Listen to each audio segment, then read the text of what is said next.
नमस्कार, जय हिंद दोस्तों। स्वागत है आपके अपने यूट्यूब चैनल पर अविनाश स्टडी सेंटर पे। चलिए आइए आज हम लोग जो स्टार्ट करते हैं मौर्य साम्राज्य के बारे में। आज इसको पॉइंट टू पॉइंट करके कवर करते हैं। और इससे पहले आप लोग अगर चैनल को सब्सक्राइब नहीं किया है तो चैनल को सब्सक्राइब जरूर कर लीजिए। चलिए स्टार्ट करते हैं आज की फर्स्ट पॉइंट। मौर्य वंश के संस्थापक चंद्रगुप्त मौर्य था। चंद्रगुप्त मौर्य का जन्म 345 ईसा पूर्व में हुआ था और घनानंद को हराने में चाणक्य ने चंद्रगुप्त मौर्य की मदद की थी, जो बाद में चंद्रगुप्त मौर्य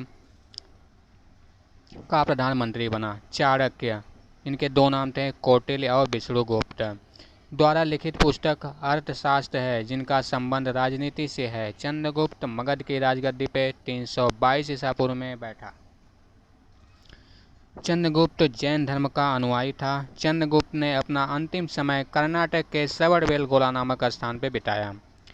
चंद्रगुप्त ने 305 ईसा पूर्व सेल्यूकस निकेतन को हराया और सेल्यूकस निकेतन ने अपनी पुत्री कार्नेलिया की शादी चंद्रगुप्त मौर्य के साथ कर दी और युद्ध की संधि शर्तों के अनुसार 4 प्रांत काबुल, कंधार, हेरात एवं मकरान चंद्रगुप्त को दिए। आइए देखते हैं नेक्स्ट पॉइंट। चंद्रगुप्त मौर्य ने जैनी गुरु भद्रबाहु से जैन धर्म की दीक्षा ली थी। मेगास्थनी सेल्यूकस निकेतन का राजदूत था, जो कि चंद्रगुप्त के दरबार में रहता था। मेगास्थनी द्वारा लिखी गई पुस्तक इंडिका है। चंद्रगुप्त मौर्य और सेल्यूकस के बीच हुए युद्ध का वर्णन एपियानस ने किया था। प्लूटार्क के अनुसार चंद्रगुप्त ने सेल्यूकस को 500 हाथी का उपहार दिया। चंद्रगुप्त मौर्य की मृत्यु 298 ईसा पूर्व में श्रवणबेलगोला में उपासना द्वारा हुई। आइए नेक्स्ट टॉपिक देखते हैं बिंदुसार के बारे में। जैसे इसका उत्तराधिकारी बना बिंदुसार। चलिए स्टार्ट करते हैं फर्स्ट पॉइंट। चंद्रगुप्त मौर्य का उत्तराधिकारी बिंदुसार था, जो कि 298 ईसा पूर्व मगध की राजगद्दी पर बैठा, जिसे अमित घात के नाम से जाना जाता था, अर्थात शत्रु विनाशक। बिंदुसार आजीवक संप्रदाय का अनुयायी था। दोस्तों आप लोग कमेंट बॉक्स में जरूर बताना कि आजीवक संप्रदाय के संस्थापक कौन हैं। चलिए, आर्य पुराण में बिंदुसार को भद्रसार या वारिसार कहा गया है। स्ट्रैबो के अनुसार सीरिया नरेश एंटियोकस ने बिंदुसार के दरबार में डाइमेकस नामक राजदूत भेजा। इसे ही मेगास्थनीज का उत्तराधिकारी माना जाता है। जैन ग्रंथों के अनुसार बिंदुसार को सिंहसेन कहा गया। बिंदुसार के शासनकाल में तक्षशिला में हुए 2 विद्रोहियों का वर्णन है। दोस्तों आप लोग कमेंट बॉक्स में जरूर बताना कि तक्षशिला किस महाजनपद की राजधानी है। इस विद्रोह को दबाने के लिए बिंदुसार ने पहले सुसीम को और बाद में अशोक को भेजा।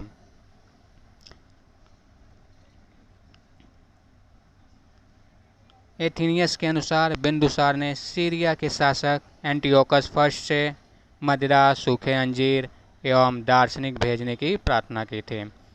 बौद्ध विद्वान तारकनाथ ने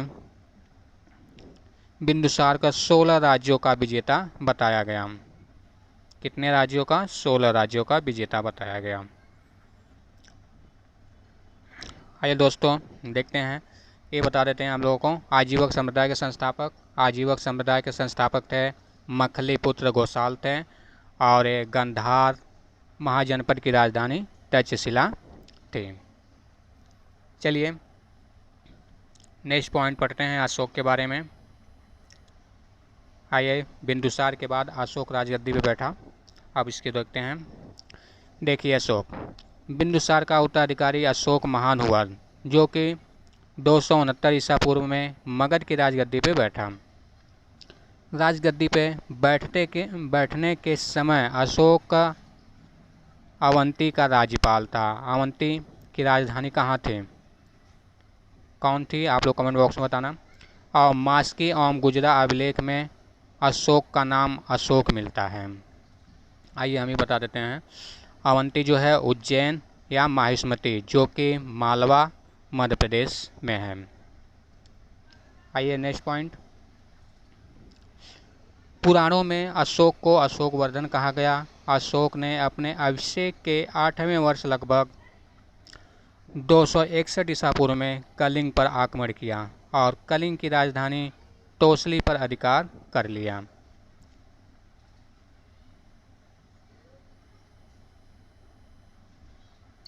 आइए नेक्स्ट पॉइंट।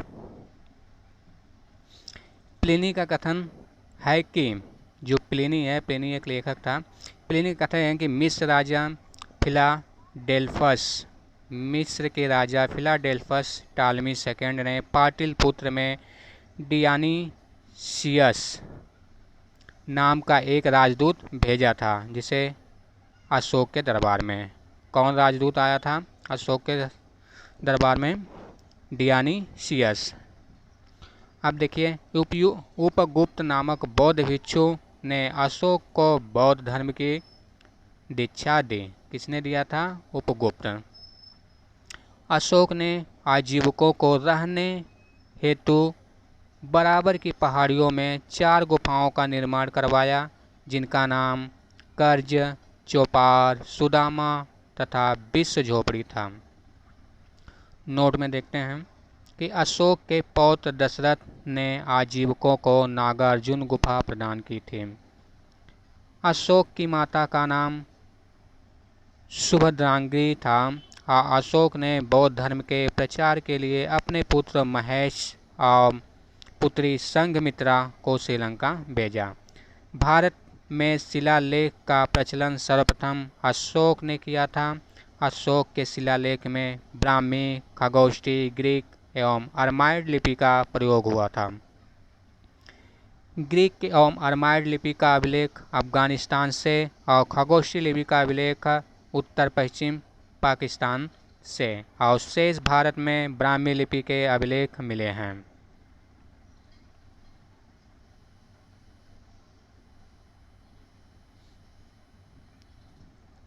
आइए नेक्स्ट पॉइंट। अशोक के अभिलेखों को 3 भागों में बांटा। कितने भागों में बांटा गया? 3 भागों में बांटा गया। पहला शिलालेख, दूसरा स्तंभलेख, तीसरा गुहालेख। अशोक के शिलालेख की खोज 1750 ईसा पूर्व में पादरेटी पेंथलर ने की थी। इनकी संख्या 14 है। अशोक के अभिलेख पढ़ने में सबसे पहली सफलता 1837 ईस्वी में जेम्स प्रिंसेप को हुई।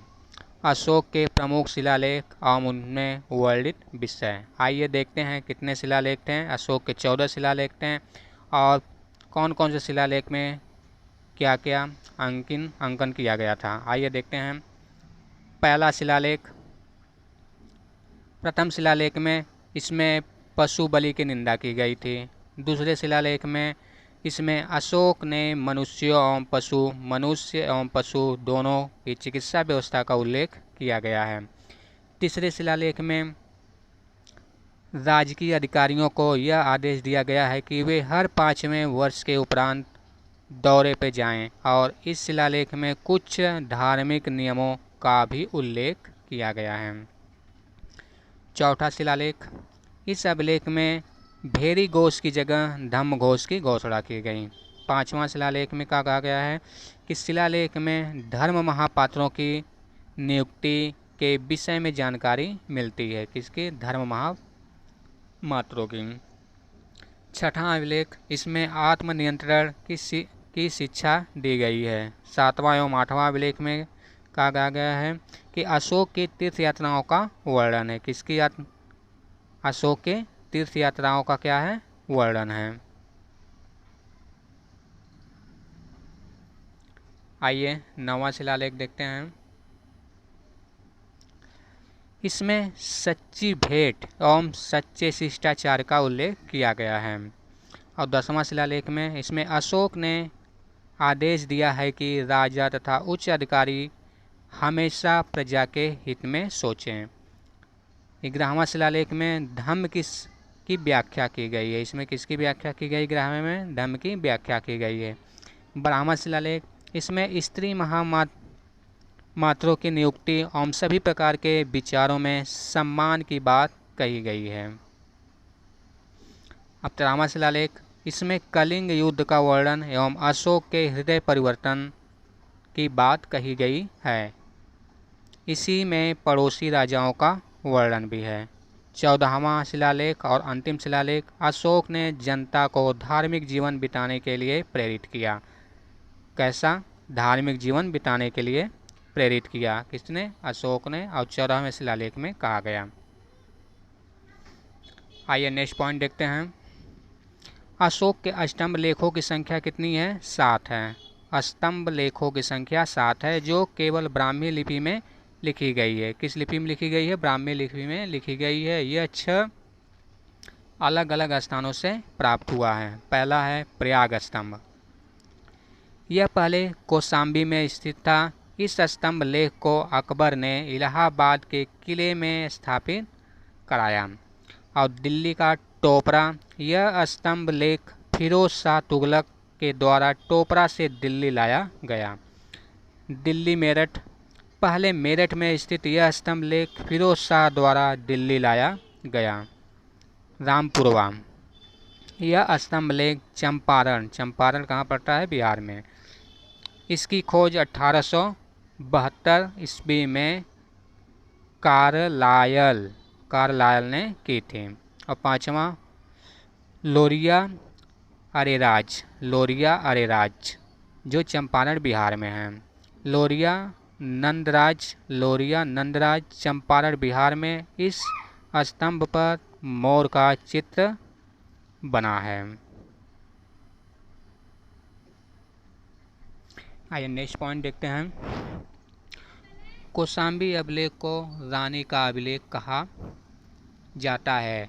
अशोक का सबसे छोटा स्तंभ लेख रुम्मनदेई है। इसी में लुम्बिनी में धम्म यात्रा के दौरान अशोक द्वारा भू राजस्व की दर घटा देने की घोषणा की गई है। अशोक का 7वां अभिलेख सबसे लंबा अभिलेख है। प्रथम शिलालेख में यह घोषणा की गई है कि सभी मनुष्य मेरे बच्चे हैं। और अशोक का सार-ए-कुना कंदहार अभिलेख ग्रीक और आरमाइक भाषाओं में प्राप्त हुआ है। और साम्राज्य में मुख्यमंत्री एवं पुरोहित की नियुक्ति के पूर्व इनके चरित्र को काफ़ी जांचा परखा जाता था, जिसे उपदा परीक्षण कहा जाता था। सम्राट की सहायता के लिए मंत्रिपरिषद होती थी, जिससे सदस्यों की संख्या 12, 16 और 20 हुआ करती थी। अर्थशास्त्र में शीर्षस्थ अधिकारियों के रूप में तीर्थ का उल्लेख मिलता है, जिसे महामात्र भी कहा जाता है। इसकी संख्या 18 थी।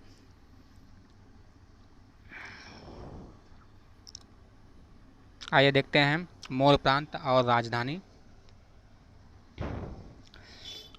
उत्तरापथ है, उसकी राजधानी तक्षशिला थी। और अवंती राष्ट्र की राजधानी उज्जैनी थी। और कलिंग की तोसली थी। और दक्षिणापथ की राजधानी सुवर्णगिरी थी। और प्रांसी पूर्वी प्रांत की राजधानी पाटलिपुत्र थी।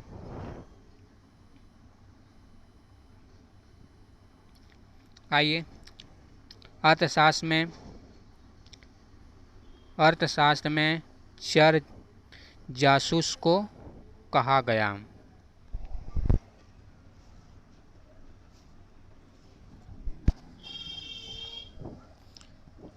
नेक्स्ट पॉइंट, अशोक के समय मौर्य साम्राज्य में प्रांतों की संख्या 5 थी और प्रांतों को चक्र कहा जाता था। प्रांतों के प्रशासक कुमार या आर्यपुत्र या राष्ट्रिक कहलाते थे। प्रांतों का विभाजन विषय में किया गया था, जो विषयपति के अधीन होते थे। प्रशासन की सबसे छोटी इकाई ग्राम थी, जिसका मुखिया ग्रामिक कहलाता था।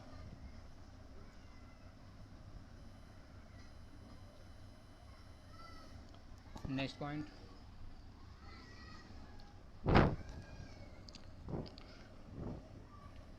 प्रशासकों में सबसे प्रशासकों में सबसे छोटा गोप था। कौन था? गोप था, जो 10 ग्राम का शासन संभालता था। मेगास्थनीज के अनुसार नगर का प्रशासन 30 सदस्यों का एक मंडल रहता था, जो 6 समितियों में विभाजित था। प्रत्येक समिति में 5 सदस्य होते थे।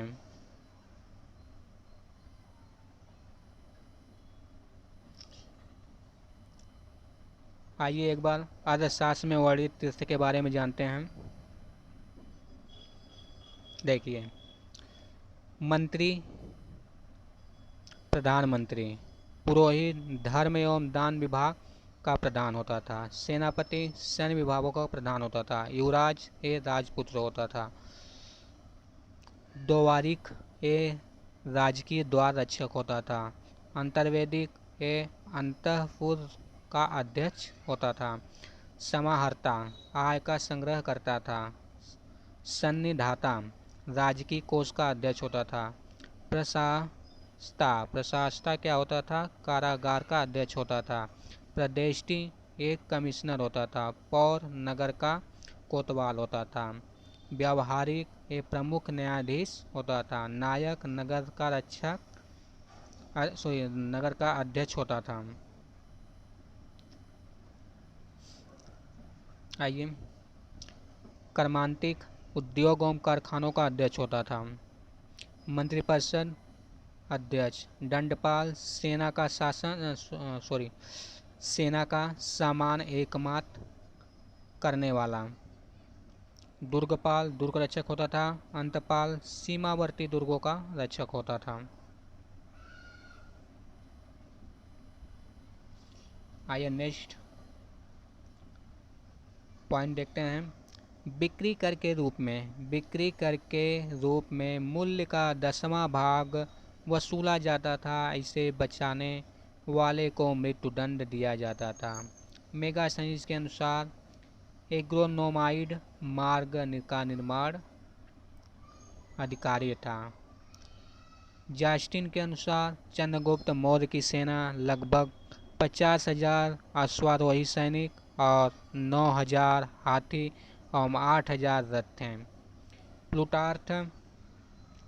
प्लूटार्थ या जस्टिन के अनुसार चंद्रगुप्त के नंदों की पैदल सेना से 3 गुना अधिक संख्या में अर्थात 60,000 आदमियों को लेकर संपूर्ण उत्तर भारत को रौंद डाला था। युद्ध क्षेत्र में सेना का नेतृत्व करने वाला अधिकारी नायक कहलाता था।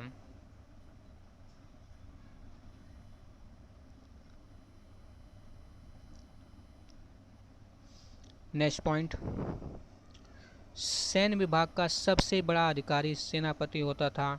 मेगास्थनीज के अनुसार मौर्य सेना का रख रखाव 5 सदस्यीय 6 समितियां करते थे। मौर्य प्रशासन में गुप्तचर विभाग महामात्र सर्प नामक अमात्य के अधीन था। अर्थशास्त्र में गुप्तचर को गूढ़ पुरुष कहा गया तथा एक ही स्थान पर रहकर कार्य करने वाले गुप्तचर को संस्था कहा गया। एक स्थान से दूसरे स्थान पर भ्रमण करके कार्य करने वाले गुप्तचर को संचार कहा गया। और अशोक के समय जनपदीय न्यायालय के न्यायाधीश को राजू कहा गया। और सरकारी भूमि को सीता भूमि कहा गया। और बिना वर्षा से अच्छी खेती होने वाली भूमि को अदेव मातृक कहा गया। और मेगास्थनीज ने भारतीय समाज को 7 वर्गों में विभाजित किया था। कितने वर्गों में? 7 वर्गों में विभाजित किया था। आइए देखते हैं कौन कौन से थे वो 7 वर्ग। देखिए, पहला दार्शनिक, दूसरा किसान, तीसरा अहीर, चौथा कारीगर, 5वां सैनिक, छठा निरीक्षण और 7वां सभासद।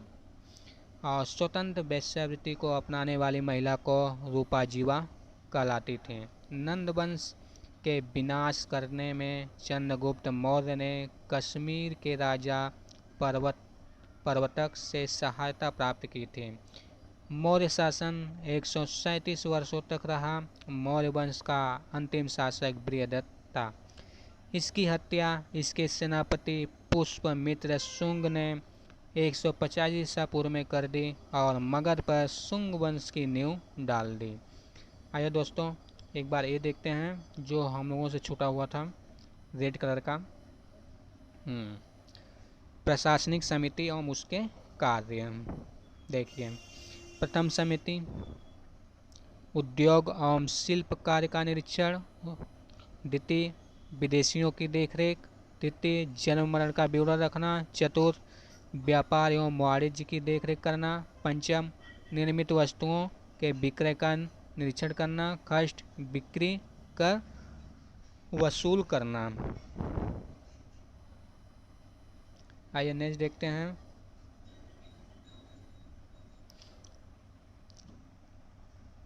ये तो हो गया ना?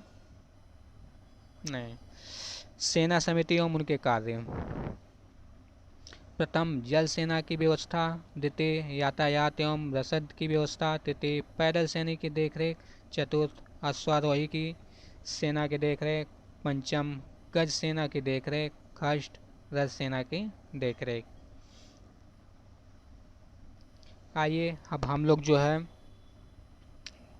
ब्राह्मण साम्राज्य के बारे में पढ़ते हैं। नेक्स्ट टॉपिक जो कि शुंग वंश की स्थापना की गई थी। पुष्यमित्र शुंग ने इसको मार के गद्दी पे बैठा था। बृहदत्त को मार के गद्दी पे बैठा था और शुंग वंश की स्थापना की थी। चलिए देखते हैं। फर्स्ट पॉइंट, पुष्यमित्र शुंग जिसने मगध पर शुंग वंश की नींव डाली जो कि एक ब्राह्मण जाति का था। शुंग शासकों ने अपनी राजधानी विदिशा में स्थापित किया। इंडो यूनानी शासक मीमांडर को पुष्यमित्र शुंग ने पराजित किया। पुष्यमित्र शुंग ने 2 बार अश्वमेध यज्ञ किया। इसके लिए पतंजलि ने अश्वमेध यज्ञ कराए। बरहुत स्तूप का निर्माण पुष्यमित्र शुंग ने करवाया। शुंग वंश का अंतिम शासक देवभूति था। इसकी हत्या 73 ईसा पूर्व में वासुदेव ने कर दी थी और मगध की गद्दी पे कड़ वंश की स्थापना हो गई। और कड़ वंश का अंतिम शासक सुशर्मा हुआ और सिमुक ने 60 ईसा पूर्व में सुशर्मा की हत्या कर दी और सातवाहन वंश की स्थापना कर दी। सातवाहन आंध्र वंश शासकों ने अपनी राजधानी प्रतिष्ठान में स्थापित की। प्रतिष्ठान आंध्र प्रदेश का औरंगाबाद जिला में है।